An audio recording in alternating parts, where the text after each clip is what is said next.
Hello everyone, I hope you all are doing well. I Pragati Kachi and I welcome you all in my YouTube channel. आज के video में हम Indian contract act 1872 के बारे में study करेंगे।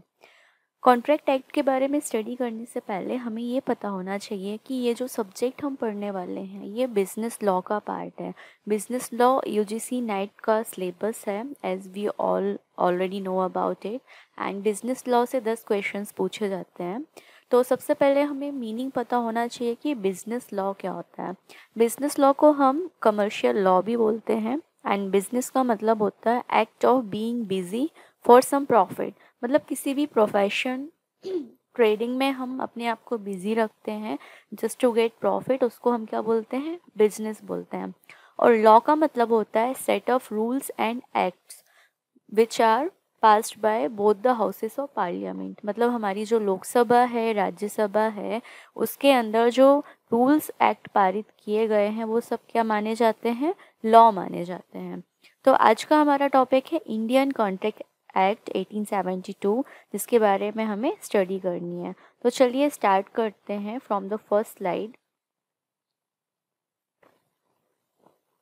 As you can see on a slide, there is a slide of introduction, मतलब contract क्या होता है उसका ब्रीफली इंट्रोडक्शन हम डिस्कस करेंगे कि जनरल टर्म में हम कॉन्ट्रैक्ट को क्या बोलते हैं।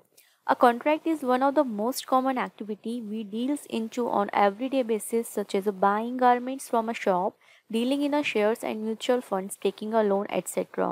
मीन्स कॉन्ट्रैक्ट जो है एक कॉमन सी एक्टिविटी है जो हम डेली लाइफ में परफॉर्म करते हैं। For example, if I need a garments and I am going to purchase it from a garment shop, तो मैं वहाँ जाऊँगी एंड गारमेंट्स के बदले कुछ अमाउंट उनको पे करूँगी और अपना सामान लेकर वापस आ जाऊँगी। Dealing in shares and mutual funds, हम शेयर्स परचेज करते हैं देन उनको सेल आउट करते हैं। हमने बैंक से लोन लिया देन हमने लोन का रीपेमेंट किया। तो ये सारी जो एक्टिविटीज़ होती हैं वो किसके अंदर आती हैं, कॉन्ट्रैक्चुअल एक्टिविटीज़ के अंदर आती हैं।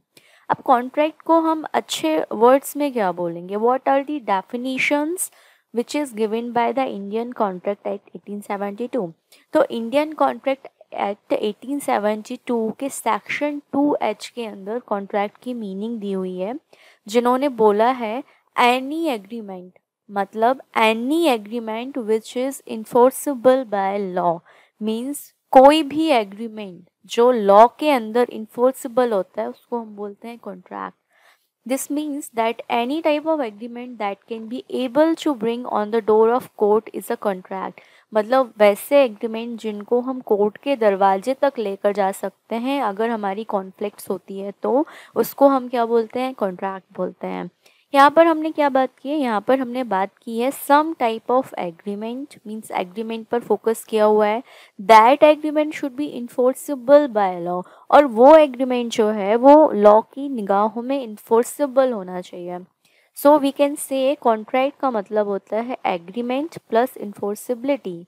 आई will repeat again, any agreement which is enforceable by law is called contract, right.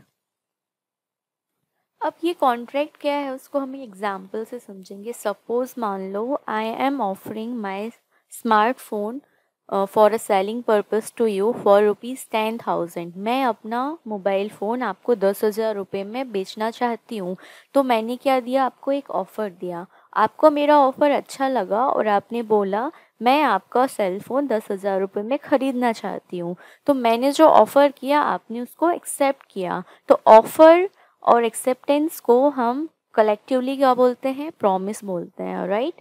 फिर आपने मुझे प्रॉमिस किया कि मैं आपको 10,000 रुपीज़ दूंगी जब आप मुझे ये मोबाइल फ़ोन हैंड ओवर करोगे। मतलब मेरी प्रॉमिस के आगे आपने अपनी रेसिप्रोकल प्रॉमिस रख दी, तो ये क्या बन गया, एग्रीमेंट बन गया।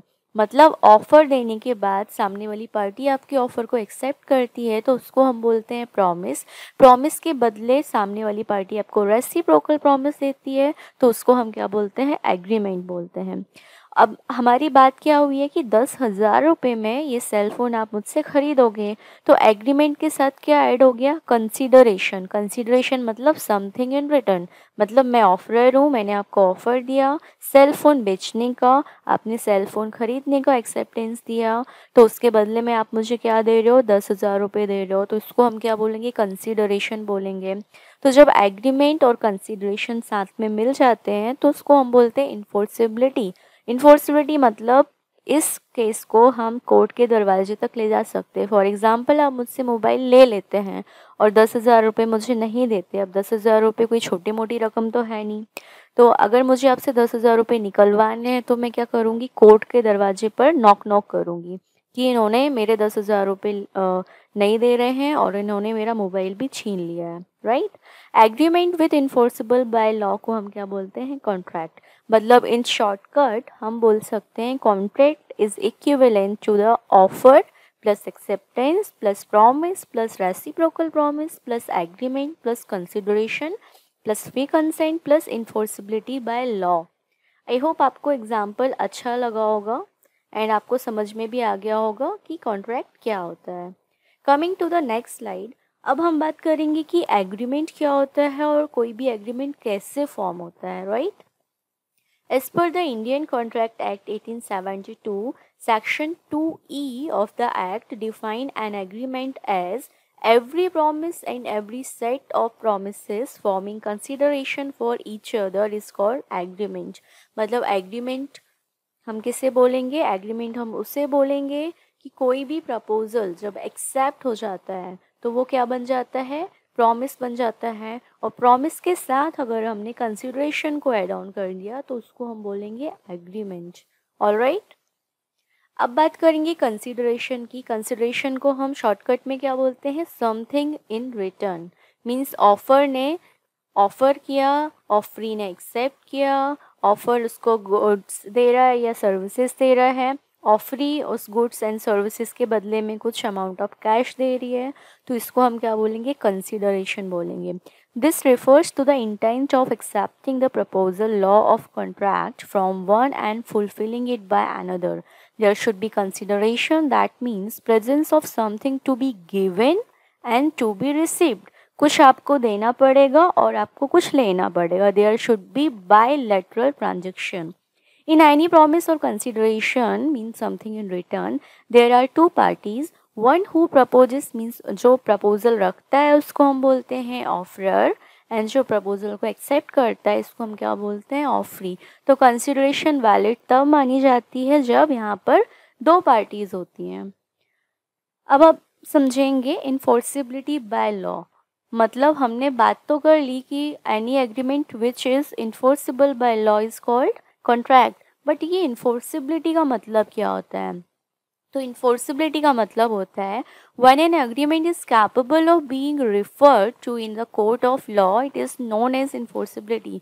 कोई भी एग्रीमेंट जब वो कैपेबल होते हैं कि हम उसे कोर्ट के दरवाजे तक लेकर जा सकते हैं, अगर हमारी कॉन्फ्लिक्ट्स होती है तो इसको बोलते हैं इन्फोर्सिबिलिटी। बहुत सारे ऐसे एग्रीमेंट होते हैं, अगर हमारे बीच में लड़ाई झगड़ा होता है या हम कॉन्ट्रैक्ट परफॉर्म नहीं कर पाते तो वो सारे एग्रीमेंट्स को लेकर हम कोर्ट के दरवाजे तक नहीं जा सकते, ठीक है।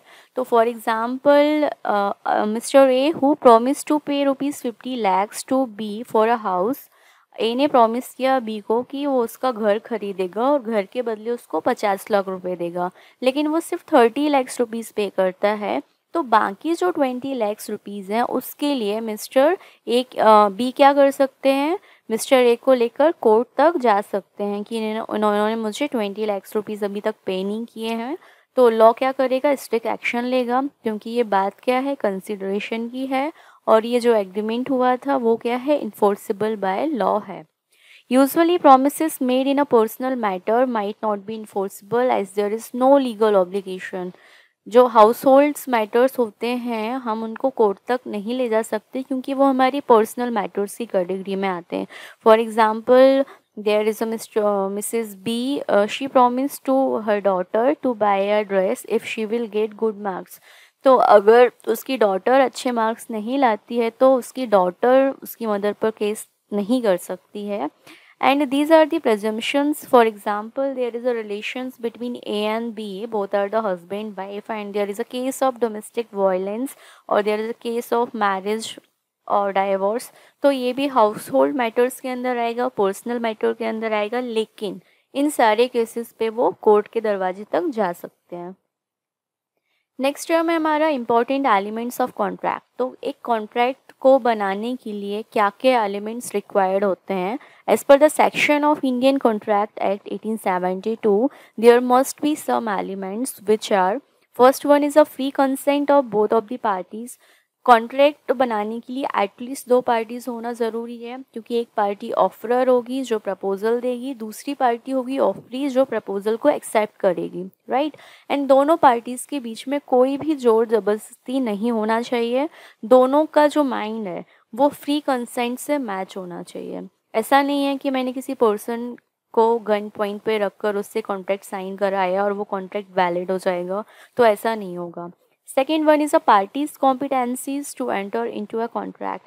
दोनों पार्टी कैपेबल होना चाहिए कॉन्ट्रैक्ट में आने के लिए, राइट मतलब दोनों पार्टीज जो हैं कॉन्ट्रैक्ट परफॉर्म करने के लिए विलिंगफुल होना चाहिए। Third one is the consideration should be lawful. जो भी आप लोग के बीच में लेन देन होगा, फॉर एग्जाम्पल कि अगर मैं अपना मोबाइल सेल फ़ोन बेच रही हूँ एंड उसके बदले जो मुझे 10,000 रुपीज़ मिल रहे हैं, that is a lawful consideration.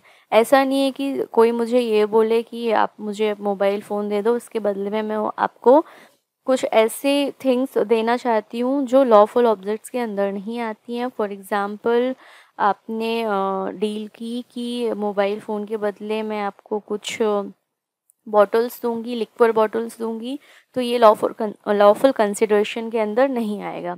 Next है not declared void by law. Law की निगाहों के अंदर वो वॉइड डिक्लेयर्ड नहीं होना चाहिए। बहुत सारे ऑब्जेक्ट्स, बहुत सारी थिंग्स ऐसी होती हैं जिसको लॉ ने मना किया हुआ है कि आप इन सब चीज़ों पे डील नहीं कर सकते। नेक्स्ट वन है objective should be with in a law. जिस ऑब्जेक्ट, जिस पर्पस के लिए आप कॉन्ट्रैक्ट बना रहे हैं वो भी क्या होना चाहिए? लॉ ऑब्जेक्ट ओरिएंटेड होना चाहिए। A contract to be covered by law should have. अब हम कौन से कॉन्ट्रैक्ट को ये मान लें कि वो लॉ के अंदर कवर्ड है? At least 2 or more than parties who agree on the similar terms and conditions, right? There should be 2 and more than 2 parties जो similar terms and conditions में agree हों। This referred as a consensus ad idem, मतलब दोनों के ऊपर कोई force नहीं है, वो अपनी इच्छा से इस कॉन्ट्रैक्ट में उतरना चाहते हैं, इसको हम क्या बोलते हैं? Consensus ad idem. नेक्स्ट है they should be think on a similar terms and point and there should be no difference of opinions. For example मैंने आपको ऑफर किया OnePlus Nord सेल फोन बेचने के लिए, right?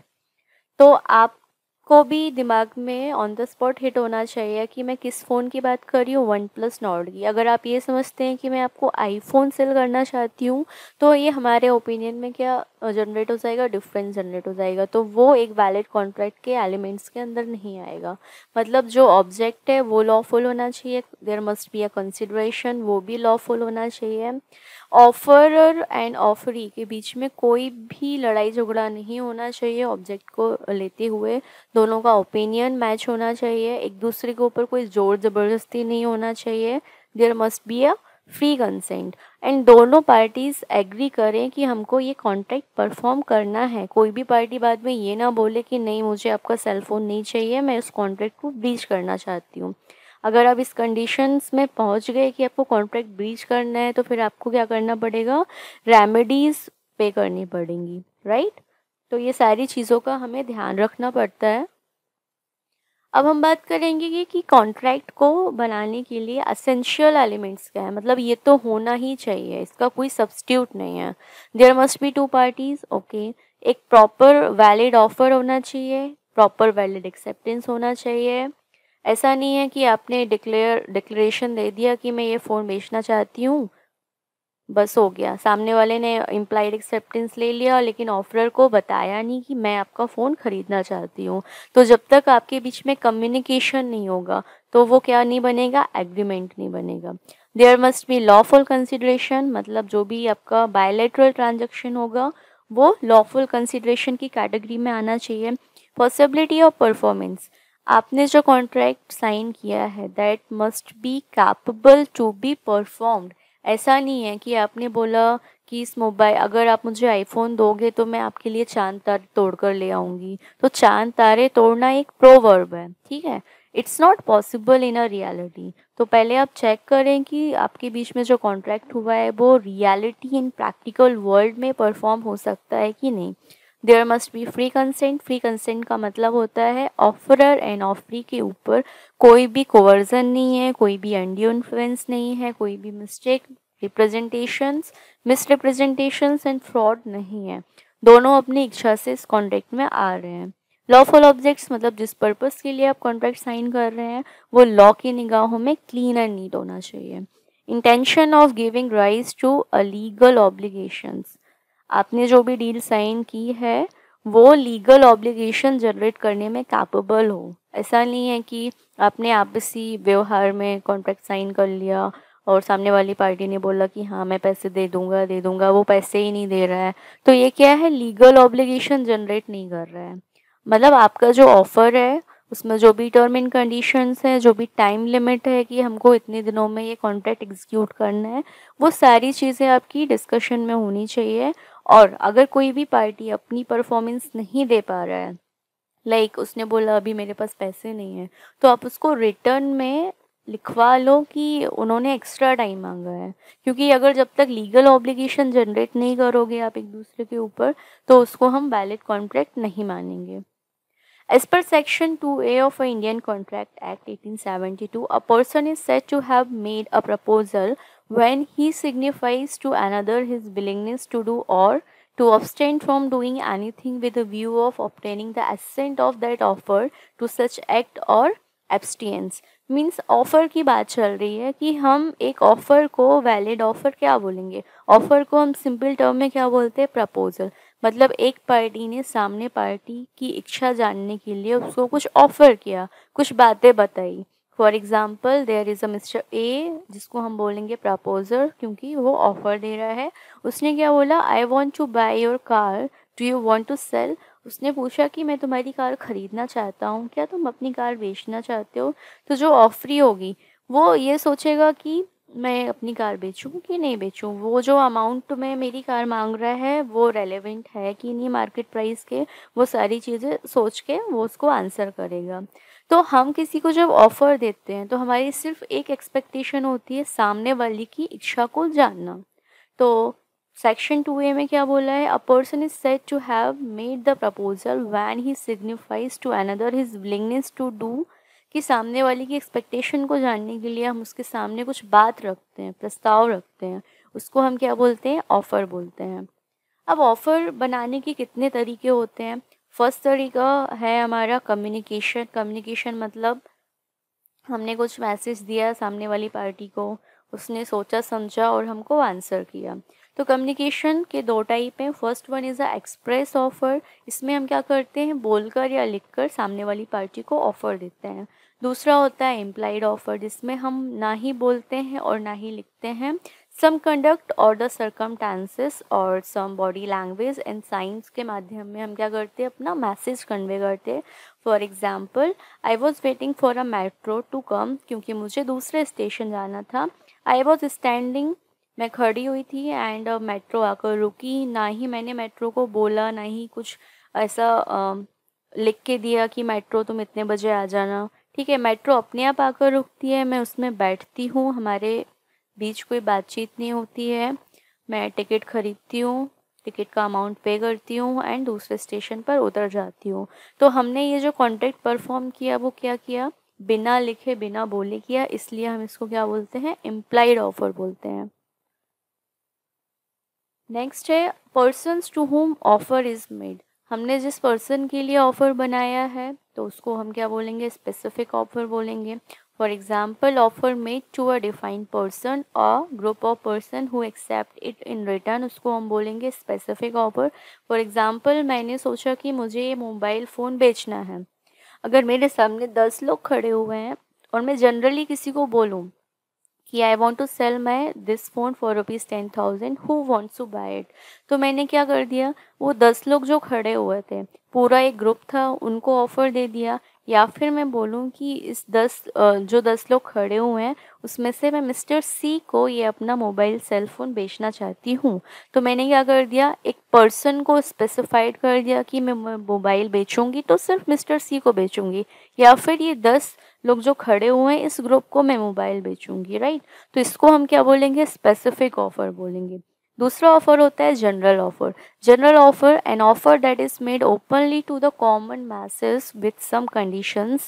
Whosoever fulfill these conditions can avail the benefit of other. For example, sales promotion, lucky draws, या फिर जो हमारे शॉपिंग मॉल्स होते हैं जहाँ पर बहुत सारी कंपनीज होती हैं, ट्रेडर्स होते हैं जो हमें स्पेशल डिस्काउंट का ऑफ़र देते हैं, दिवाली धमाका, Holi discount, new year discount. तो ये जो डिस्काउंट मिलता है हमको एसेसरीज़ पर, ये क्या होता है, यूज टू जनरल होता है, कोई भी पर्सन आकर इस ऑफ़र को ग्रैब आउट कर सकता है।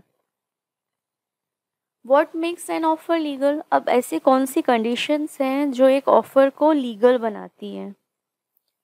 Any offer should possesses the following elements, किसी भी ऑफ़र को वैलिड बनाने के लिए या लीगल बनाने के लिए हमें कुछ बातों का ध्यान रखना पड़ता है। First one, interested in creating a legal relationship, आपका जो ऑफ़र है वो सामने वाली पार्टी के ऊपर लीगल रिलेशनशिप जनरेट करने के लिए कैपेबल होना चाहिए। Second, certain and unambiguous terms, मतलब आपने जो ऑफ़र किया है अगर उसमें कुछ स्पेशल टर्म एंड कंडीशंस हैं तो वो आपको ऑफ़र देते समय सारी टर्म एंड कंडीशंस ऑफरी को बतानी पड़ेंगी। एम्बिगुअस का मतलब होता है धुंधलापन, ऐसा नहीं है कि आपने हाफ इन्फॉर्मेशन दे दी या हाफ इन्फॉर्मेशन छुपा ली और ऑफरी को बाद में ये पता चला, तो ये वैलिड ऑफर नहीं कहलाएगा। Third one is should be different from just a declaration of intention. For example, एक मीटिंग में मैंने जाके बोल दिया कि मैं अपना मोबाइल बेचना चाहती हूँ, मैं सोच रही हूँ कि मैं अपना सेल फ़ोन बेचूँ, ठीक है। तो ये क्या है, जनरल डिक्लेरेशन है कि मैं ऐसा सोच रही हूँ, बट मुझे इसको ऑफ़र नहीं बोलेंगे। मैं अगर क्लियर स्टेटमेंट दूँ कि I want to sell this mobile phone for ₹10,000, मतलब मैंने उसको कंप्लीट कर दिया कि मोबाइल भी बेचना है और कितने में बेचना है, 10,000 में। तो हमको सारी चीज़ें डिस्क्राइब करनी पड़ेंगी। मैं सोच रही हूँ कि मैं ये मोबाइल फ़ोन बेचूँ, इसको हम ऑफ़र नहीं बोलेंगे। Fourth one is should be different from invitation to offer. ये क्या, और should be different from invitation to offer, कि मैंने इनवाइट किया कि मैं आप लोगों को एक ऑफ़र देना चाहती हूँ और मैंने ऑफ़र्स के सारे टर्म एंड कंडीशंस डिस्क्लोज नहीं किए, तो ये क्या कहलाएगा, एक लीगल ऑफ़र नहीं कहलाएगा।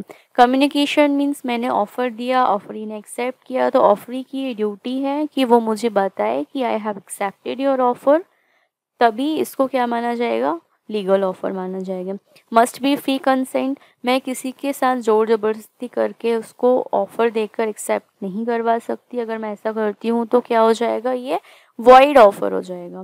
Must communicate special term and conditions if applicable, बहुत से टाइम पे क्या होता है कि जैसे सेल्स वगैरह लगती हैं तो जनरल पब्लिक को अट्रैक्ट करने के लिए कंपनीज क्या करती हैं, आईफोन फॉर जस्ट ₹500 या 99 करके स्टार मार्क कर देती हैं।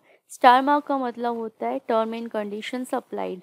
तो ऑफ़र को एक्सेप्ट करने के पहले हमें क्या करना है, टर्म एंड कंडीशंस को पहले रीड आउट करना है।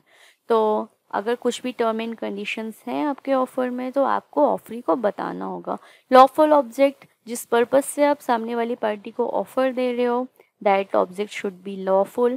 There must be two parties, आप खुद से खुद को ऑफर देकर कोई भी कॉन्ट्रैक्ट नहीं बना सकते हो, ठीक है। That is called self affirmation, वो सेल्फ डेवलपमेंट के लिए होता है, तो वो लीगल इंटेंशंस क्रिएट नहीं करता है। Last one is a expression of willingness, सामने वाले की इच्छा को जानना बहुत ज़्यादा ज़रूरी होता है, और जो ऑफ़र आपने जनरेट किया है वो भी आपकी स्वयं की इच्छा के अनुसार होना चाहिए, मतलब ऑफरर एंड ऑफरी दोनों के ऊपर कोई भी फोर्स नहीं होना चाहिए, राइट। अब क्रॉस ऑफर के बारे में डिस्कस करेंगे। When to persons make similar offer without each others knowledge, it is called cross offer. For example, हम मीटिंग्स में बैठे हुए थे, ठीक है, मेरा मोबाइल फ़ोन सामने टेबल पर पड़ा हुआ था और मैं मन में सोच ही रही थी कि मैं मिस्टर डी से बोलूं कि मैं अपना मोबाइल फ़ोन 10,000 में बेचना चाहती हूँ, और eight a time mister D ने भी यही बोला कि मैं आपका मोबाइल फ़ोन 10,000 रुपये में ख़रीदना चाहती हूँ। तो हम दोनों को एक दूसरे की मेंटल स्टेट के बारे में नहीं पता था, और एट अ टाइम हम दोनों साथ में ये डिक्लेरेशन देते हैं कि मैं अपना सेल फ़ोन बेचना चाहती हूँ, वो मेरा ख़रीदना चाहते हैं। तो इसको बोलते हैं हम जनरल टर्म्स में मुँह की बात छीन लेना। बट ऐसा प्रैक्टिकल लाइफ में पॉसिबल नहीं होता। ये जो क्रॉस ऑफ़र होता है वो सिर्फ रिटर्न फॉर्म में एक्सेप्टेबल होता है। For example, mister A mail कर रहे हैं मिस्टर बी को, उसी टाइम पर मिस्टर बी भी मिस्टर ए को मेल कर रहे हैं for some kind of purchase of TV for ₹15,000, और एक दूसरे को ऑफ़र के बारे में नहीं पता है। तो ये जो ऑफ़र क्या हो जाएगा, एक साथ में दोनों लोगों ने सेम ऑफ़र एक दूसरे को दिया। तो इसके लिए सॉल्यूशन ये होता है कि देयर इज़ नो एक्सेप्टेंस। अब दोनों पार्टी में से एक पार्टी को एक ऑफ़र को एक्सेप्ट करना पड़ेगा, तभी इस ऑफ़र को हम एग्रीमेंट में कन्वर्ट कर पाएंगे। नेक्स्ट टर्म होता है acceptance of offer. As per the section 2B of Indian contract act 1872, a proposal is said to be accepted when the person to whom the proposal is made signifies his assent thereto, thereby making the proposal a promise. The acceptance by the offeree may be expressed or implied. जिस तरीके से आपको offer मिला है बिना किसी hesitation, बिना किसी फोर्स, अगर आपको ऑफ़र अच्छा लगता है तो आप उसका एक्सेप्टेंस ऑफरर को दे सकते हैं। ठीक है, अगर आप किसी ऑफ़र को एक्सेप्ट करते हैं तो इसको हम क्या बोलते हैं, प्रॉमिस बोलते हैं। और जिस मोड ऑफ कम्युनिकेशन में आपको ऑफ़र मिला है, आपको एक्सेप्टेंस उसी मोड में देना है। फॉर एग्जांपल, किसी ने आपको रिटर्न ऑफ़र दिया था तो आपको एक्सेप्टेंस भी रिटर्न में देना है। किसी ने आपको ओरल ऑफ़र दिया था तो आप एक्सेप्टेंस कैसे दोगे, ओरली दोगे। मेथड ऑफ एक्सेप्टिंग ऑफर, जिस प्रकार से ऑफर देने के दो तरीके थे, एक्सप्रेस एंड इम्प्लाइड, वैसी ऑफर को एक्सेप्ट करने के भी दो तरीके होते हैं। First one is a express acceptance, second one is a implied acceptance. Next है what are the essentials of valid contract. अब वैलिड कॉन्ट्रैक्ट बनाने के एसेंशियल्स क्या हैं? First one is unqualified and absolute. हमारा जो कॉन्ट्रैक्ट है वो अनक्वालिफाइड एंड एब्सोल्यूट होना चाहिए। This means that the proposal should be accepted as being made without any conditions, reservation और चेंजेस। ठीक है, जिस मोड में, जिस टर्म एंड कंडीशंस के साथ आपको ऑफर मिला है, आपको भी एक्सेप्टेंस उसी मोड में देना है। आप उसमें कोई भी ऑल्टरेशन, चेंजेस या कंडीशंस नहीं डाल सकते हैं। ठीक है, अगर हमारी डील डन हुई है 10,000 में मोबाइल बेचने की, तो एक्सेप्टेंस भी 10,000 के लिए ही होगा। आप बाद में ये नहीं बोल सकते कि नहीं मैं तो सिर्फ 9,000 दूंगा। ये बार्गेनिंग आप कब कर सकते थे? एक्सेप्टेंस के पहले। अगर आपने ऑफर एक्सेप्ट कर लिया है, एक्सेप्टेंस के बाद कोई भी चेंजेस नहीं हो सकते। Second, mode of acceptance, there should be accepted in a manner as prescribes. जिस तरीके से आपको ऑफर मिला है या उसमें लिखा हुआ है कि आप एक्सेप्टेंस किस मैनर में देंगे, आपको उसी मोड एंड मैनर में क्या करना है, एक्सेप्टेंस देना है। Third one is the communication, that the offer is being accepted should be well communicated either by the declaration bye और सम इंडिकेशंस। अगर आपने किसी का ऑफर एक्सेप्ट किया है तो that is your responsibility, your duty, that you have to disclose that your offer has been accepted by some indications either or written or oral or any kind of body language. To whom and by whom, जिसके लिए offer बनाया है वही person accept करेगा, third person को हम involve नहीं कर सकते। टाइमली एक्सेप्टेंस, कोई भी पर्सन अगर आपको किसी भी चीज़ के लिए ऑफ़र करेगा तो there must be a time limit, and उस टाइम लिमिट के अंदर अगर ऑफ़र एक्सेप्ट करते हैं तो वो ऑफ़र एक्सेप्टेड कहलाएगा। लैप्स ऑफ टाइम के बाद अगर आप सोचते हैं कि मैं ऑफ़र एक्सेप्ट कर लूँ तो वो पॉसिबल नहीं हो पाएगा। फॉर एग्ज़ाम्पल, जो हमारी न्यू ईयर सेल लगती है, that is for I guess 1 week, और 1 वीक तक ही आपको ऑफ़र मिलता है कि आपको किसी पर्टिकुलर एसेसरीज़ पर या किसी पर्टिकुलर प्रोडक्ट पर 30% या 50% डिस्काउंट मिलेगा, वैलिड फॉर 7 डेज़ ओनली। तो 7 डेज़ के बाद अगर आप जाते हैं और बोलते हैं कि मुझे 50% डिस्काउंट चाहिए, तो सामने वाली पार्टी क्या बोलती है आपको? Sorry, offer has been lapse. Contractual capacity की अगर हम बात करें, as per the Indian contract act 1872, contractual capacity का मतलब होता है जिस पर्सन के साथ आप कॉन्ट्रैक्ट साइन करना चाहते हो, राइट, जिस पर्सन के साथ आप कॉन्ट्रैक्ट साइन करना चाहते हो, सबसे पहले आपको क्या देखना है, कॉम्पिटेंसीज। कॉम्पिटेंसीज का मतलब होता है capacity to contract means the competencies to enter into a valid contract legally. सामने वाली पार्टी उस कॉन्ट्रैक्ट को वैलिड बना सकती है कि नहीं, और वो उसको लीगली परफॉर्म कर सकती है कि नहीं, ये सारी चीज़ें चेक करना किसका काम है, ऑफरर का काम है। As per the Indian Contract Act 1872, every person is competent to contract who is of majority age according to the law to which he is a subject and who is a sound mind and is not disqualified। तो law ने क्या बताया हमको, law ने हमको बताया कि हम किसी भी बंदे के साथ कॉन्ट्रैक्ट कर सकते हैं अगर वो 18 प्लस है, उस सब्जेक्ट मैटर को समझता है, उस बंदे के पास सोचने समझने की क्षमता है, मतलब he is a sound minded person, और उसको लॉ ने डिस्क्वालीफाइड नहीं किया है। तो अब ये डिस्क्वालीफाइड पर्सन्स क्या होते हैं वो आगे वाली स्लाइड में हम समझेंगे। तो इस डेफिनेशन ने जो हाईलाइट किया है, इस डेफिनेशन ने हाईलाइट किया है तीन चीज़ों को। साउंडनेस मतलब मेंटली डिस्टर्ब नहीं होना चाहिए, डिस्क्वालीफाइड बाय लॉ नहीं होना चाहिए, और एज मीन्स वो पर्सन 18 अबव होना चाहिए। हम किसी माइनर के साथ वैलिड कॉन्ट्रैक्ट साइन नहीं कर सकते। Cases in which a person is restrain from entering into the contract are. ऐसे कौन से केसेस हैं जिनमें हम किसी पर्सन के साथ कॉन्ट्रैक्ट साइन नहीं कर सकते? तो फर्स्ट पर्सन है ही, अगर वो पर्सन ल्यूनेटिक है। ल्यूनेटिक मतलब कि वो उस बंदे के पास सोचने समझने की क्षमता नहीं है, तो उसके साथ हम कॉन्ट्रैक्ट साइन नहीं कर सकते। ल्यूनेटिक मीन्स कि वो पर्सन ड्रंक है या ड्रग एडिक्टेड है, उसको साइकोलॉजिकल कुछ प्रॉब्लम है, तो हम उसके साथ कॉन्ट्रैक्ट अगर साइन करेंगे तो वो लीगल कॉम्पिटेंसी के अंदर नहीं आएगा। If he is an idiot, या हम किसी इडियट पर्सन के साथ कॉन्ट्रैक्ट साइन करें, फिर उसको हम फोर्सफुली बोलें कि तुमको कॉन्ट्रैक्ट परफॉर्म करना पड़ेगा, तो that is doesn't comes under the category of contractual capacity. अगर हमने छोटे बच्चे के साथ कॉन्ट्रैक्ट साइन किया है, अब छोटे बच्चे को तो ये पता नहीं होता ना कि लीगल टर्म्स क्या होते हैं, तो उसके साथ बनाया हुआ कॉन्ट्रैक्ट भी लीगल नहीं माना जाएगा। If the person is drunk और ड्रग एडिक्टेड, कोई भी एक पर्सन था, he was fully drunken and drug addicted, और उस टाइम पे हमने उसके साथ कॉन्ट्रैक्ट साइन किया है, तो वो भी वैलिड नहीं माना जाएगा। तो ये जो lunatic, idiot, minor and drug addicted person है, इनके साथ आप कॉन्ट्रैक्ट साइन नहीं कर सकते। लॉ ने क्या किया है, रिस्ट्रिक्टेड किया हुआ है।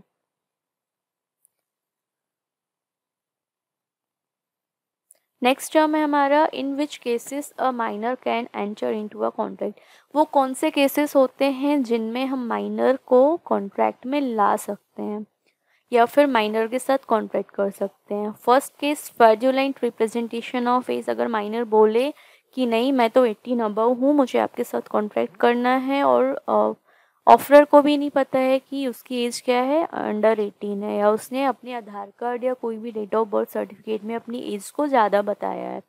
Second, can act as an agent. अगर उसका जो प्रिंसिपल है, एजेंसी है जिसके साथ वो एज ए एजेंट काम करता है, तो वो क्या कर सकता है, अपने प्रिंसिपल के बिहाफ में एक एजेंट बनकर कॉन्ट्रैक्ट में आ सकता है। Partnering with a minor. अगर हमने किसी माइनर के साथ कॉन्ट्रैक्ट किया है और हमारी पार्टनरशिप फर्म है और हमारे जितने भी पार्टनर्स हैं वो सबकी कंसेंट है कि ये छोटा बच्चा है एंड इसके बेनिफिट के लिए हम इसके साथ कॉन्ट्रैक्ट साइन करना चाहते हैं, तो उस केस में आप एक माइनर के साथ कॉन्ट्रैक्ट साइन कर सकते हैं। A promise not a promissory. Minor को अगर आप किसी कॉन्ट्रैक्ट में एंट्री देते हैं तो वो क्या करेगा, एक प्रॉमिस बन जाएगा, लेकिन प्रॉमिसरी नहीं बनेगा। आप उसके साथ बहुत सारे प्रॉमिसेस कर सकते हैं उसके बेनिफिट के लिए, बट आप उससे क्या है, रिवर्स प्रॉमिस नहीं ले सकते। अगर आपने माइनर के साथ कॉन्ट्रैक्ट किया है तो उसको हम क्या बोलेंगे, वॉइड एब इनिशियो कॉन्ट्रैक्ट बोलेंगे। It is not valid and holds no existence. आप इसको वैलिड नहीं बना सकते। माइनर क्या करेगा, सिर्फ बेनिफिट्स को एंजॉय करेगा। supply of necessities contract, for example there is a kid and he or she is a orphan, he and she doesn't have a parents, and आपका उनके पेरेंट्स के साथ कॉन्ट्रैक्ट साइन हुआ था कि अगर ऐसी कुछ सिचुएशन आती है तो जब तक वो मेजर नहीं हो जाता, मीन्स जब तक वो 18 ईयर्स को अटेंड नहीं कर लेता, आपको उसको सारी नेसेसिटी सप्लाई करनी है, तो ये कॉन्ट्रैक्ट क्या होगा, वैलिड होगा। If a guardian of a minor makes a contract, अगर किसी के गार्जियन ने आपके साथ कॉन्ट्रैक्ट किया है माइनर के बिहाफ में, तो भी ये कॉन्ट्रैक्ट क्या है, वैलिड माना जाएगा। नेक्स्ट, अगर हम बात करें डिस्क्वालीफाइड पर्सन्स की, लॉ ने क्या बोला है कि हमें डिस्क्वालीफाइड पर्सन्स के साथ कॉन्ट्रैक्ट साइन नहीं करना है। तो ये डिस्क्वालीफाइड पर्सन्स क्या होते हैं, उनके बारे में जानेंगे। First one is a unsound mind, जिसके पास सोचने समझने की क्षमता नहीं है। A person is said to be sound mind for making a contract if at the time when he makes it he is capable to understand the terms of the contract and can form his judgment to its effect on his interest.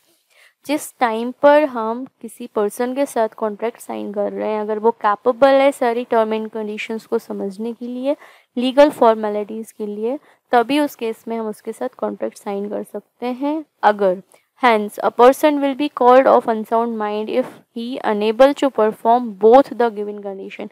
हम किस case में किसी person को unsound mind बोलेंगे, जब वो lunatic हो, या फिर ड्रंक हो, या फिर इडियट हो, या फिर वो बाय बर्थ ऐसा ही हो कि उसके अंदर खुद के डिसीजंस लेने की कैपेसिटी नहीं है, राइट। नेक्स्ट है foreign sovereigns and nationals. Such a person of a foreign country can enter into the contract that can be enforced in Indian court, but unless they submit themselves to be Indian jurisdictions, they cannot be sued. अगर बाहर से कुछ लोग आते हैं हमारे India में, there are lots of tourism spots, ठीक है, एंड किसी कारणवश लड़ाई झगड़ा हो जाता है, तो हमारे इंडियन लॉ ने क्या बोला है कि बाहर के लोगों के ऊपर हम केस फाइल नहीं कर सकते हैं। नेक्स्ट टर्म है हमारा alien enemies. Alien enemies, alien हम किसको बोलते हैं, जो बाहर से आए हुए होते हैं।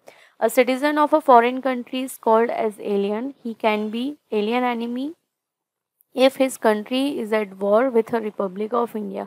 अगर हमारे इंडिया के साथ किसी कंट्री के टर्म्स अच्छे नहीं हैं तो उस पर्सन के साथ भी हम कोई कॉन्ट्रैक्ट साइन नहीं कर सकते हैं। He cannot enter into any contract as well cannot be sued in Indian court। ना ही वो हमारे साथ किसी कॉन्ट्रैक्ट में आ सकता है और ना ही इंडियन कोर्ट में किसी के ऊपर केस कर सकता है। नेक्स्ट है कॉन्विक्ट्स। कॉन्विक्ट्स का मतलब होता है अपराधी, मीन्स किसी ने कोई अपराध किया हो और वो अभी जेल की सजा काट रहा हो। A person who has been awarded with sentence is termed as a convict for that period and can not enter into a contract during that times. अगर फॉर एग्जांपल मिस्टर ए हैं, court ने उनको सज़ा सुनाई है कि 5 साल तक आपको क्या किया जाता है, सज़ा सुनाई जाती है, तो 5 साल के अंदर वो पर्सन क्या कहलाएगा, कॉन्विक्ट कहलाएगा। तो उस 5 साल के टाइम पे आप उस पर्सन के साथ कोई भी कॉन्ट्रैक्ट साइन नहीं कर सकते हो। जैसे ही उसका टाइम एक्सपायर्ड हो जाएगा, जब वो कॉन्विक्ट्स की कैटेगरी में आना बंद हो जाएगा, तो उसके बाद मतलब after the 5 years you can make contracts and can sue। Next term है हमारा insolvent. Insolvent means bankrupt. For example, Vijay Mallya. He is a person whose debt exceed his asset and his property is vested by the court through an appointed receiver or assignee. Therefore, he cannot enter into a contract on his property and cannot sue or to be sued. For example, Mr. A हैं जिन्होंने bank से बहुत सारा loan लिया हुआ था, ठीक है, and due to any unfavourable circumstances वो डेप्ट नहीं चुका पाए, तो वो क्या हो गए, इंसॉल्वेंट हो गए या बैंकरप्ट हो गए। तो अगर पर्सन इंसॉल्वेंट या बैंकरप्ट डिक्लेयर हो जाता है, तो अगर उसके साथ आप कॉन्ट्रैक्ट साइन कर सकते हो, या आप चाहते हो कि उसने उसके साथ अपने कॉन्ट्रैक्ट साइन किया एंड उसने आपकी प्रॉमिस को फुलफिल नहीं किया, तो आप उसके ऊपर केस फाइल कर सकते हो। तो that is not possible. Insolvent person या बैंकरप्ट पर्सन के साथ आप कोई भी डील साइन नहीं कर सकते।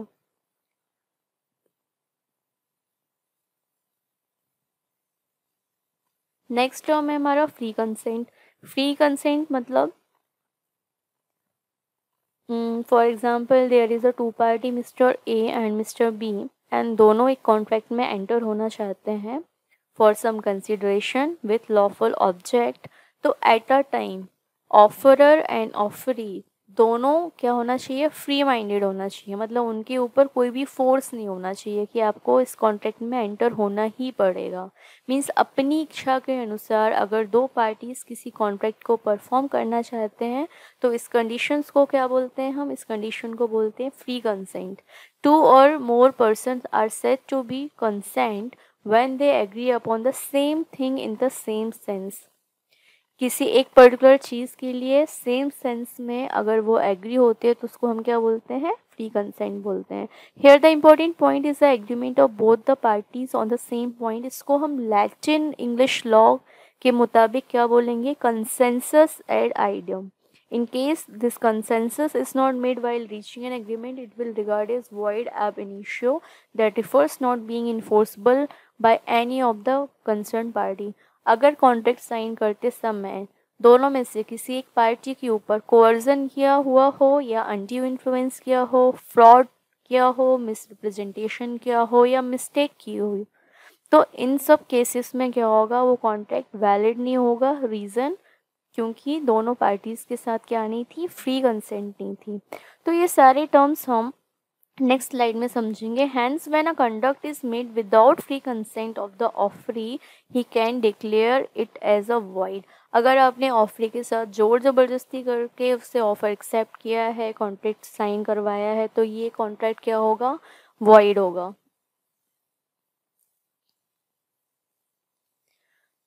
तो फर्स्ट टर्म था हमारा कोअर्जन। कोअर्जन का मतलब क्या होता है, लॉ ने जो डेफिनेशन दी है उसके हिसाब से, as per section 15 of the act, coercion basically consist of the following two features. First one, committing और threatening to commit any act forbidden by the Indian penal code, और the unlawful detaining or threatening to detain any property to the prejudice of any persons whatever with the intention of causing any person to enter into agreement।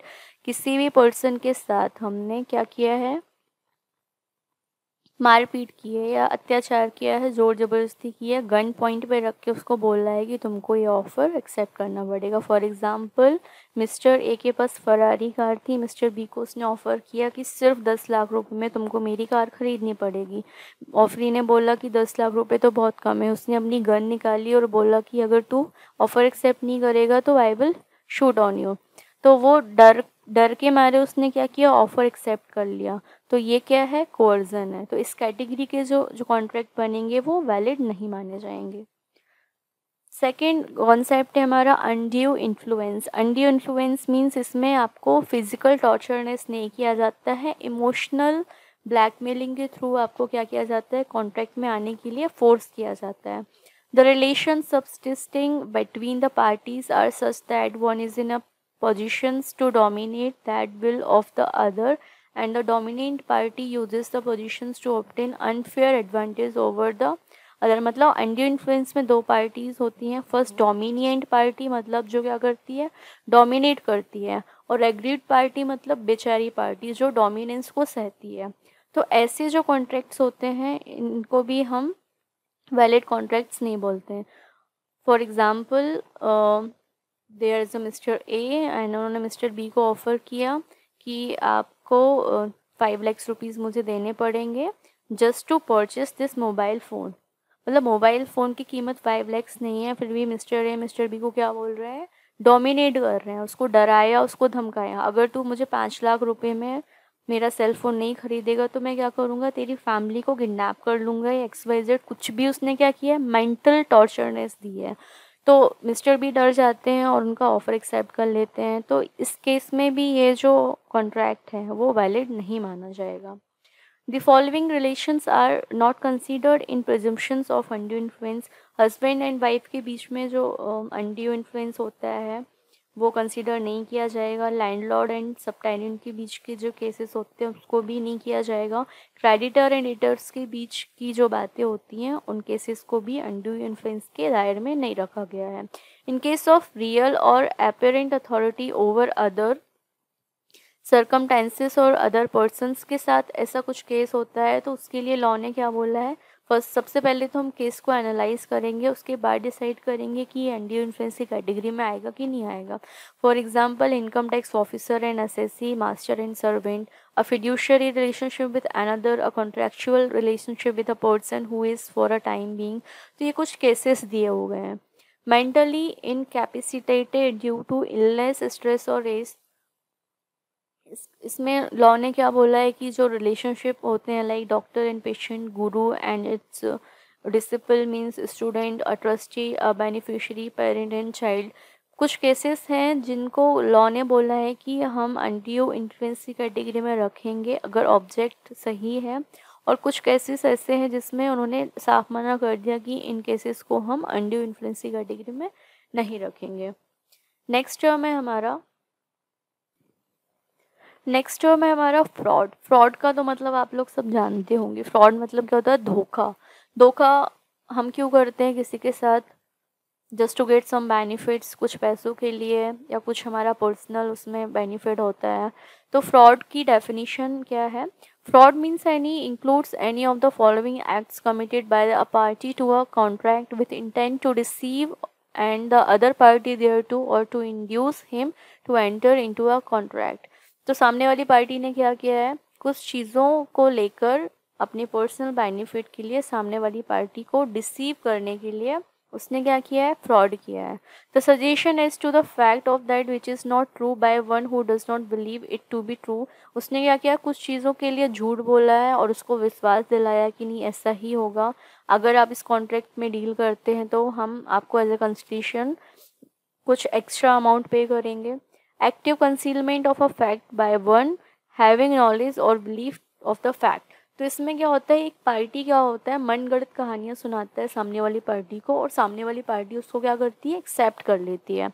Promise made without any intention of performing it, कि हमने सामने वाली party के साथ time pass किया, हमने बोला अरे हम तो 5 लाख रुपीज़ आपको दे देंगे, लेकिन आपका इंटेंशन ही नहीं था कि आप उसको 5 लाख रुपए दोगे। तो फ्रॉड वाले केसेस तो बहुत सारे होते हैं, न्यूज़पेपर में आप पढ़ते होंगे। बहुत सारी कंपनीज आती हैं जो प्रोमिस करके जाती हैं, हमसे इंस्टॉलमेंट ले लेती हैं और बाद में क्या बोलती हैं? हम आपको इतना अमाउंट देंगे, जबकि उनका ऐसा कुछ इंटेंशन ही नहीं होता है। एनी अदर एक्ट फिटेड और टू डिसीव, मतलब पूरा प्लान ही होता है कि हमको क्या करना है?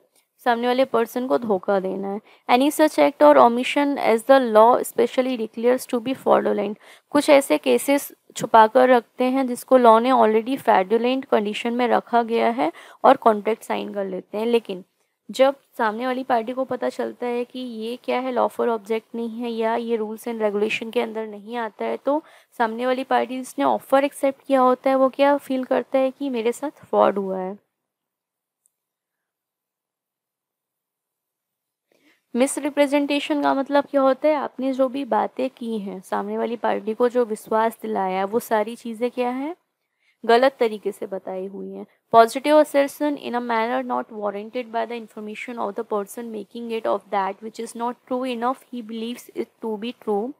मतलब a positive assertion in a manner, इसका मतलब क्या है? इसका मतलब है कि आपने क्या किया है? कॉन्ट्रैक्ट को अवॉइड करने के लिए एक पार्टी के साथ क्या किया है? कुछ चीज़ों के बारे में गलत फैक्ट्स बताए हैं। Asked to perform the contract in the same position as it would be in the absence of fraud, and especially in case of fraud the aggrieved party has the right to sue for damages। मतलब आपने क्या किया है? For example mister A ने offer दिया है mister B को कि आप मेरा आईफोन परचेज कीजिए, तो मिस्टर बी ने बोला ठीक है, तो उसने अमाउंट बताया 50,000, लेकिन वो जो आईफोन था वो क्या था? क्लोन आईफोन था। तो आपने क्या किया? उस आईफोन को मिस रिप्रेजेंट किया, मतलब जो एक्चुअल प्रोडक्ट नहीं था आपने उसको बताया कि ये एक्चुअल प्रोडक्ट है, इसकी प्राइस 50,000 है। मिस्टर बी ऑफर एक्सेप्ट कर लेते हैं और 50,000 रुपीज़ मिस्टर ए को दे देते हैं। तो उन्होंने आईफोन को क्या किया? मिस रिप्रेजेंट करके कॉन्ट्रैक्ट साइन किया, तो ये कॉन्ट्रैक्ट क्या होगा? वैलिड नहीं होगा। मिस्टेक, कभी कभी क्या होता है? हमको लॉ के फैक्ट्स पता नहीं होते, उसके कारण बाय मिस्टेक्स हमसे कुछ गलतियां हो जाती हैं। तो ऐसे कॉन्ट्रैक्ट जो फॉर्म होते हैं इनको लॉ ने क्या बोला है कि लॉ ने बोला है कि ये कॉन्ट्रैक्ट क्या होंगे? वॉइड होंगे। जब आपने बनाए थे तब तो सही थे, या फिर स्टार्टिंग से ही गलत थे, आपका जो ऑब्जेक्ट था वो लॉफुल नहीं था। As per section 20 of the Indian contract Act, a mistake is said to have occurred where the parties intending to do one thing, कोई गलती हो गई, टू डू समथिंग एल्स, आप कुछ और करना चाहते थे लेकिन कुछ और हो गया। तो जो मिस्टेक्स होती हैं कॉन्ट्रैक्ट में वो दो तरीके से होती है। मिस्टेक बाय लॉ कि आपको लॉ के रूल्स एंड रेगुलेशन नहीं पता थे। मिस्टेक बाय फैक्ट, ऐसे सर्कमटेंसेस क्रिएट हुए कि आपसे क्या हो गई, एरर हो गई। तो ये सारे जो कॉन्ट्रैक्ट होते हैं, undue influence, coercion, mistake, fraud and misrepresentations, इन सारी चीज़ों से बने हुए जो कॉन्ट्रैक्ट होते हैं वो वैलिड नहीं होते हैं। नेक्स्ट हमें हमारा कंसिडरेशन। कंसिडरेशन का मतलब क्या होता है, समथिंग इन रिटर्न। सेलर ने कुछ गुड्स एंड सर्विसेज ऑफर की बायर को, बायर ने एक्सेप्ट की, बायर ने गुड्स एंड सर्विसेज के बदले सेलर को कुछ अमाउंट पे किया, that is called consideration. Consideration को हम बोलते हैं quid pro quo, arrangement that means in return of something, किसी चीज़ के बदले आपने कुछ चीज़ दी, मतलब there is a bilateral transaction, मतलब आपने कुछ दिया और आपने कुछ लिया। दिस समथिंग और कंसिडरेशन में इंक्लूड, कंसिडरेशन में हम क्या क्या रख सकते हैं, money, any types of benefits, right, interest और प्रॉफिट या फॉरबियरेंस, ये चारों पांचों चीज़ों को ही हम कंसिडरेशन मानेंगे। According to the section 2D, consideration is defined as when at the desire of the promisor, the promisee or any other person has done or abstained from doing or does abstains from doing or promises to do or to abstain from doing something, such act as a abstinence or promise is called a consideration for the promise। जब मतलब when at the desire of the promisor, जब promisor की इच्छा के अनुसार promisee कोई भी goods और प्रोडक्ट और सर्विसेज के बदले ऑफर को कोई भी चीज़ ऑफर करता है इन रिटर्न ऑफ समथिंग, उसको हम क्या बोलते हैं, कंसिडरेशन बोलते हैं।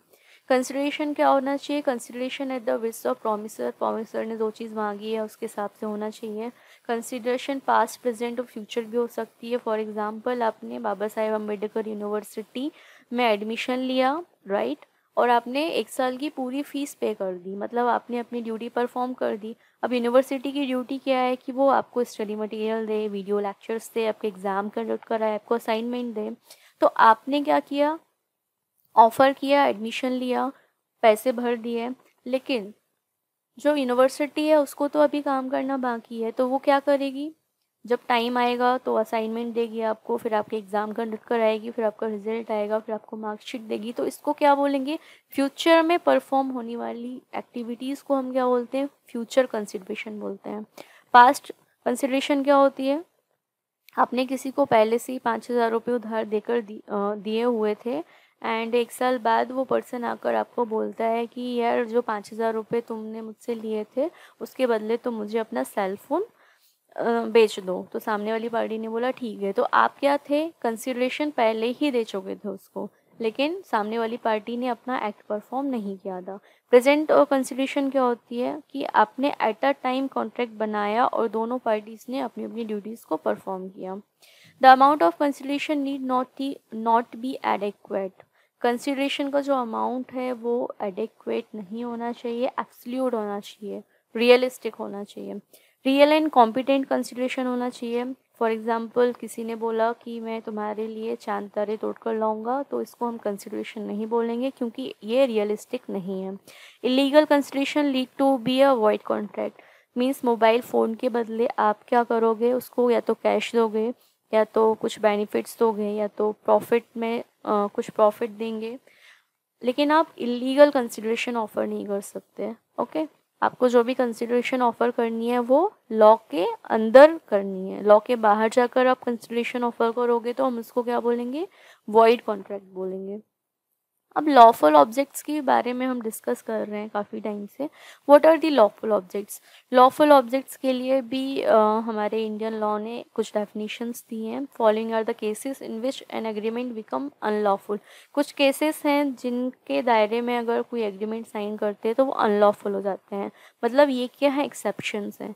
इनके अलावा जो आपने एग्रीमेंट साइन किए हैं मतलब वो लॉफुल होंगे। अगर लॉ ने किसी चीज़ को प्रोहिबिट करके रखा है, for example liquid is ban on Gujarat, Gujarat में लिक्विड बैन है और आपकी डील साइन हुई है लिक्विड सप्लाई के लिए, तो ये क्या हो जाएगा, प्रोहिबिटेड बाय लॉ हो जाएगा। तो आपका जो एग्रीमेंट है वो अनलॉफुल एक्टिविटी के अंदर आएगा। When provision of law stands defeated due to the nature of consideration और object, in case the intention of an agreement is to be defraud someone, अगर आप किसी को धोखा देने के लिए एग्रीमेंट बनाते हो तो वो भी क्या हो जाएगा, लॉफुल ऑब्जेक्ट नहीं होगा। इन द ऑब्जेक्ट और consideration intend to injury to property और पर्सन, किसी पर्सन को इंजरी या किसी प्रॉपर्टी को इंजरी देने के लिए आपने कंसिडरेशन डिसाइड किया है तो वो भी क्या हो जाएगा, अनलॉफुल हो जाएगा। When the object of an agreement is not within the social और public policy and is immoral, मतलब वही आपने जो एग्रीमेंट या डील साइन किया है कि आपको क्या करना है, बॉम्ब सप्लाई करनी है, तो ये इसका जो ऑब्जेक्ट है, जो पर्पस है, क्या वो सोशल एंड पब्लिक वेलफेयर के कैटेगरी में आता है, नहीं, it's also as well as immoral activities. तो ऐसे कॉन्ट्रैक्ट या ऐसे एग्रीमेंट जिसको लॉ ने मना किया हुआ है उसके ऊपर आप डील करते हो, एग्रीमेंट बनाते हो, तो एग्रीमेंट क्या होंगे, वॉइड होंगे, क्योंकि स्टार्टिंग से ही गलत है।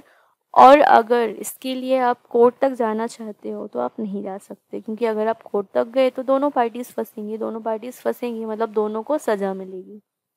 नेक्स्ट है टाइप्स ऑफ कॉन्ट्रैक्ट। अब तो हमने कॉन्ट्रैक्ट के बारे में सब कुछ समझ लिया, पढ़ लिया, लेकिन कॉन्ट्रैक्ट्स कितने प्रकार के होते हैं।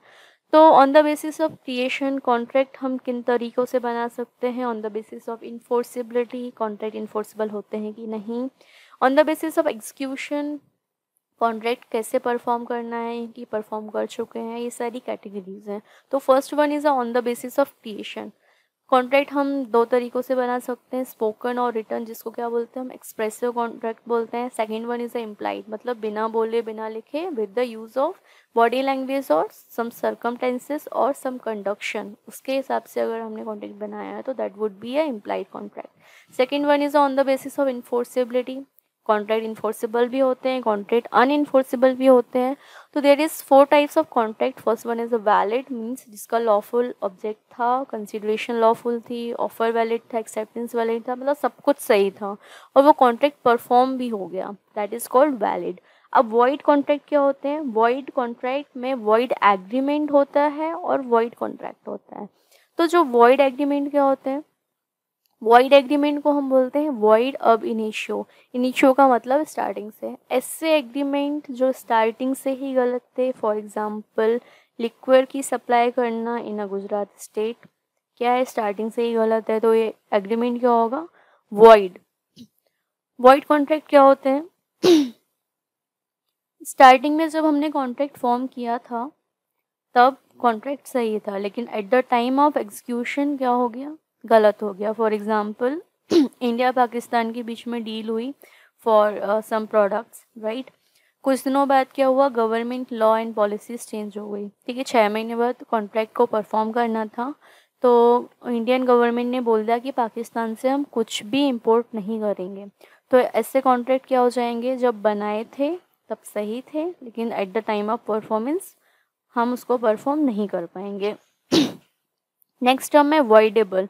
वॉइडेबल कॉन्ट्रैक्ट्स ऐसे कॉन्ट्रैक्ट होते हैं कि जब बनाए थे तब हमने फ्री कंसेंट के साथ कॉन्ट्रैक्ट साइन नहीं किया था, लेकिन जो एग्रीव्ड पार्टी है अगर वो चाहे तो उस कॉन्ट्रैक्ट को वैलिड भी बना सकती है और इनवैलिड भी बना सकती है। फॉर एग्जाम्पल गन पॉइंट पे मिस्टर ए ने मिस्टर वी को अपनी फरारी कार बेची for ₹10 only, and mister V बहुत डरे हुए थे, लेकिन जब वो कार में बैठे, उन्होंने कार चलाई, उनको लगा मेरे ऊपर I am feeling good and मेरी सोसाइटी में एक अलग ही रेपुटेशन बनी है। तो अगर मिस्टर वी चाहें, भले ही उनके साथ जोर ज़बरदस्ती करके कॉन्ट्रैक्ट साइन किया था, तो वो उस कॉन्ट्रैक्ट को वैलिड बना सकते हैं। और अगर उनको लगे नहीं 10 लाख रुपीज़ वर्थफुल नहीं है तो मुझे अपने पैसे वापस चाहिए, तो मिस्टर ए को बोलेंगे कि मुझे इस कॉन्ट्रैक्ट को आगे नहीं बढ़ाना है, तो वो वैलिड भी कर सकते हैं, इनवैलिड भी कर सकते हैं।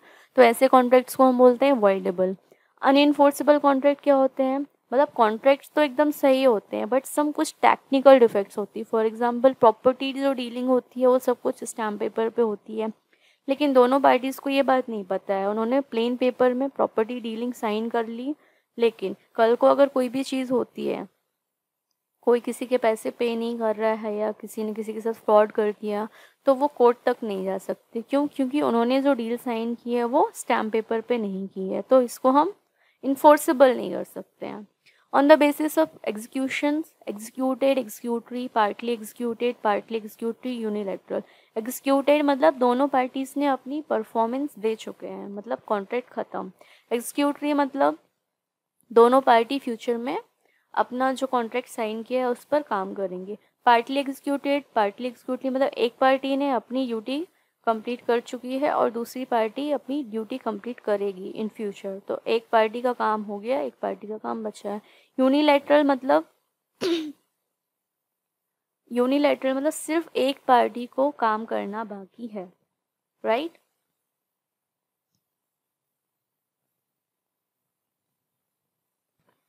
Now the next term is the discharge of contract. अब कोई भी कॉन्ट्रैक्ट डिस्चार्ज कैसे होता है? The discharge and its related provisions are covered under the section 73 to 75। अब हमने कोई भी कॉन्ट्रैक्ट साइन किया है तो वो डिस्चार्ज कैसे होगा, मतलब ख़त्म कैसे होगा? या तो हम कॉन्ट्रैक्ट में जो भी टर्म एंड कंडीशंस थी, जो भी एक्टिविटीज़ करना था उसको ख़त्म करें, means by performance. Second, by tender मतलब टाइम ख़त्म हो गया। थ्रू म्यूचुअल कंसेंट भी हम कॉन्ट्रैक्ट को डिस्चार्ज कर सकते हैं। बाय ऑपरेशन ऑफ लॉ या ब्रीच, हमने कॉन्ट्रैक्ट तोड़ दिया। बाय परफॉर्मेंस मतलब ऑफर एंड ऑफरी को जो भी ड्यूटीज़ थी कॉन्ट्रैक्ट में कि हमको कंसिडरेशन लेना है, कंसिडरेशन देना है, प्रोडक्ट एंड गुड्स की सप्लाई करनी है, दोनों ने अपनी ड्यूटीज़ ख़त्म की, तो क्या हुआ, दोनों पार्टीज़ ने अपनी परफॉर्मेंस दे दी, तो ये कॉन्ट्रैक्ट क्या हो जाएगा, डिस्चार्ज हो जाएगा। बाय टेंडर हमने 3 महीने का टाइम लिया था दोनों पार्टी ने, और 3 महीने में सारा काम हो गया, तो उसको क्या बोलेंगे, lapse of time. Through mutual consent दोनों पार्टीज़ को ऐसा लग रहा है कि यार इसको हमें ख़त्म करना चाहिए, तो वो क्या करेंगे, या तो नोवेशन मतलब नया कॉन्ट्रैक्ट बना लेंगे। रिसेशन मतलब या तो बोलेंगे कि एक पार्टी की परफॉर्मेंस हो गई है, मेरी थोड़ी सी बाकी है, तो हम इसको यहीं ख़त्म कर दें। ऑल्टरेशन टर्म एंड कंडीशंस को वो बदल देंगे म्यूचुअल कंसेंट से। या फिर बोलेंगे कि जैसे फॉर एग्जांपल 5 लाख रुपीज़ देने थे, उसने 4,90,000 रुपीज़ दे चुके हैं, 10,000 के लिए दोनों पार्टीज क्या कर रहे हैं, अपना टाइम वेस्ट कर रहे हैं, तो वो क्या बोलते हैं, इसको वेव करो, चलो 10,000 रुपये तो मत दो, लेकिन कॉन्ट्रैक्ट को डिस्चार्ज करो क्योंकि मुझे दूसरे कॉन्ट्रैक्ट में जाना है। 6(1) इज़ अ मर्जर। वो क्या करते हैं, म्यूचुअल कंसेंट से कॉन्ट्रैक्ट को मर्ज कर लेते हैं नए कॉन्ट्रैक्ट के साथ। नेक्स्ट टर्म है ऑपरेशन बाय लॉ। लॉ ने कुछ चीज़ों को वॉइड डिक्लेयर कर दिया या लॉ ने ऑब्जेक्ट ही ख़त्म कर दिया, तो वो कॉन्ट्रैक्ट क्या होगा, ऑटोमेटिकली डिस्चार्ज हो जाएगा। उसका एग्जांपल क्या है, इंडिया पाकिस्तान के बीच में डील हुई थी to supply some necessities for rupees some, example जितना भी उनका अमाउंट में डील हुआ है, बट ऑपरेशन ऑफ लॉ में क्या हुआ, इंडिया पाकिस्तान के बीच वॉर डिक्लेयर हो गई, तो क्या हो जाएगा, ये कॉन्ट्रैक्ट ऑटोमेटिकली डिस्चार्ज हो जाएगा। Impossibility of performance like war हो गया, ऑब्जेक्ट डिस्ट्रॉय हो गया, किसी की डेथ हो गई या कोई इंसान डिसेबल हो गया, तो हम उसको फोर्स नहीं कर सकते। इन सब कंडीशंस में क्या होगा, कॉन्ट्रैक्ट को डिस्चार्ज करना पड़ेगा। ब्रीच ऑफ कॉन्ट्रैक्ट, ब्रीच का मतलब होता है तोड़ना, एंड कॉन्ट्रैक्ट टूटता कैसे है, एंटिसिपेटरी ब्रीच के माध्यम से। Actual breach, failure to perform, कोई भी पार्टी के साथ ऐसी घटनाएं हो गई कि वो कॉन्ट्रैक्ट को परफॉर्म नहीं कर सकता, making it impossible for the other party to perform.